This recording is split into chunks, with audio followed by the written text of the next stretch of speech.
ইস্তেগফার ও তাহাজ্জুদের মিরাক্কেল। আজকে আমার বলা এই দোয়া কবুলের গল্পটি আপনারা শোনার পরে আপনারা কখনোই তাহাজ্জুদ ও ইস্তেগফার ছাড়বেন না।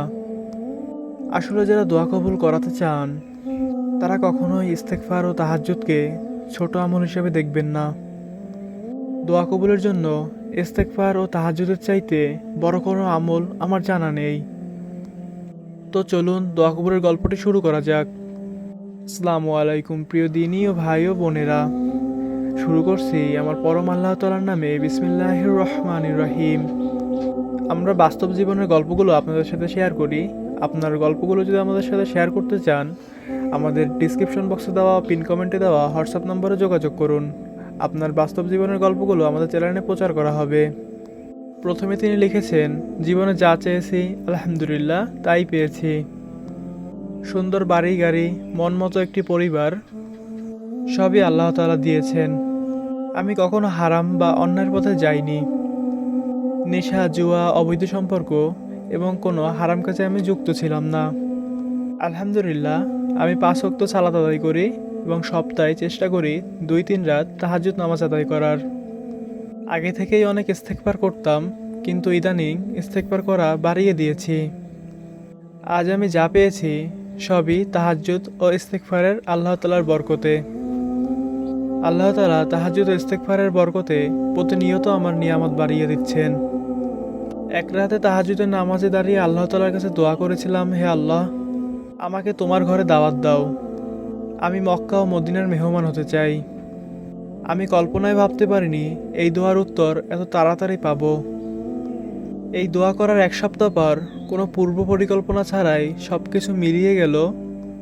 আমি হঠাৎ করেই ওমরা হজ করার উদ্দেশ্যে রওনা হই।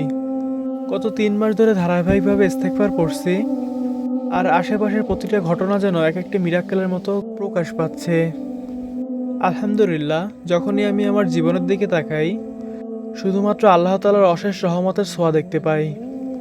প্রিয় দিনী ভাই ও বোনেরা, আপনারা যদি তাহাজ্জুদ ও ইস্তেগফারকে আঁকড়ে ধরতে পারেন, আপনার জীবন যে আল্লাহ তাআলা কিভাবে পরিবর্তন করে দিবেন আপনি নিজেও টের পাবেন না। যে কোনো সমস্যা, বিয়ে হচ্ছে না, রিজিকের ব্যবস্থা নেই, অশান্তি, চাকরি হচ্ছে না, শারীরিক অসুস্থতায় ভুগতেছেন, সব কিছুতেই তাহাজ্জুদ ও ইস্তেগফার। ইস্তেগফার ও তাহাজ্জুদ এমন এক আমল যে আমল করা কখনোই বিফলে যায় না, বৃথা যায় না। আপনারা ইস্তেগফার ও তাহাজ্জুদকে আঁকড়ে ধরুন। আল্লাহ তাআলা আপনাদের দোয়াগুলো কবুল করে নেবেন আলহামদুলিল্লাহ।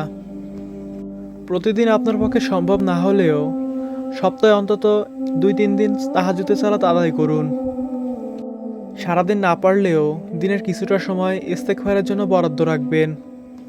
জীবনের সমস্ত পাপ কাজ ছেড়ে দিবেন, আল্লাহ তাআলার পথে নিজেকে উৎসর্গ করে দিবেন। আল্লাহ তাআলার দরবারে বসে ইস্তেগফার ও তাহাজ্জুদ আদায় করবেন। আল্লাহ তাআলার সাথে সুসম্পর্ক গড়ে তুলবেন। দেখবেন আল্লাহ তাআলা আপনাকে প্রত্যেকটা বিপদ থেকে উদ্ধার করেছে। আল্লাহ তাআলার রহমত আপনার সাথে সবসময় থাকবে। প্রতিনিয়ত ইস্তেগফার ও তাহাজ্জুদ আমল করুন। আল্লাহ তাআলা আপনার মনের সকল আশা পূরণ করে দিবেন আলহামদুলিল্লাহ। আজকের ভিডিওটি যদি আপনাদের ভালো লেগে থাকে, ভিডিওটিতে অবশ্যই একটি লাইক দিবেন ও কমেন্ট করে যাবেন আপনার মূল্যবান মতামতটি। যদি আমাদের চ্যানেলে নতুন হয়ে থাকুন, চ্যানেলটি সাবস্ক্রাইব করে সাথে থাকবেন। ও আপনার দোয়া কবুলের গল্প যদি আমাদের সাথে শেয়ার করতে চান, তাহলে পিন কমেন্টে দেওয়া ও ডিসক্রিপশন বক্সে দেওয়া হোয়াটসঅ্যাপ নম্বরে যোগাযোগ করুন। আপনার দোয়া কবুলের গল্প আমাদের চ্যানেলে প্রচার করা হবে। আসসালামু আলাইকুম ওয়া রাহমাতুল্লাহ।